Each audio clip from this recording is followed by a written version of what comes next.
আজকে আমাদের হাতের কাজের পরীক্ষা। বাচ্চারা একবারে নিজেরাই হাতে কলমে করছে। কেমন লাগছে? হ্যাঁ, নিজে হাতে খারাপ হোক তা কোনো ব্যাপার না, কিন্তু নিজে হাতে তোরা এটা কি বানাবি? ফুল বানাবি? আচ্ছা আচ্ছা, এটা কি বানিয়েছিস তোরা? ফুলদানি দেখা তো, ফুলদানিটা কিরকম? ফুলদানিটা হ্যাঁ, এটা কি? ও আচ্ছা আচ্ছা, এটা ফোল্ড হয়ে যাবে তাই তো? আচ্ছা আচ্ছা, দেখি তোরটা দেখি কিরকম। ফোল্ডিংয়ের মধ্যে থাকবে। আচ্ছা, বাহ, দারুণ জিনিস, দারুণ জিনিস। এখানে দিদিমণি দেখিয়ে দিচ্ছে ক্লাস 3 আর 4। কী বানিয়েছিস তোরা এটা?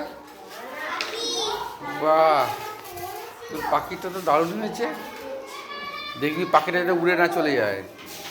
এই দিদিমণি একদম হাতে কলমে ওদের দেখিয়ে দিচ্ছে। বাহ, আর তোরা থার্মোকল দিয়ে কী বানাচ্ছিস? এটা বাড়ি ঘরটা না? বাহ, এই তো দিদিমণি একদম হাতে কলমে দেখিয়ে দিচ্ছে। একটা হাতের কাজ আগে দেখিয়েছে, তোমারটা দেখি। এটা ফটো ফ্রেম। বাহ, ফটো ফ্রেমটা যে হাতে ধর, ফটো ফ্রেম। আচ্ছা, এই ফটো ফ্রেমের মধ্যে এটা হনুমান। আচ্ছা, এই ফটো ফ্রেমটা কী আছে? রবীন্দ্রনাথ ঠাকুর। আচ্ছা, এটা দাদু আর নাতি তাই তো? তুই নিজেই? আচ্ছা আচ্ছা, এই ফর্মটা ভালোই হয়েছে, মুখটা দেখা।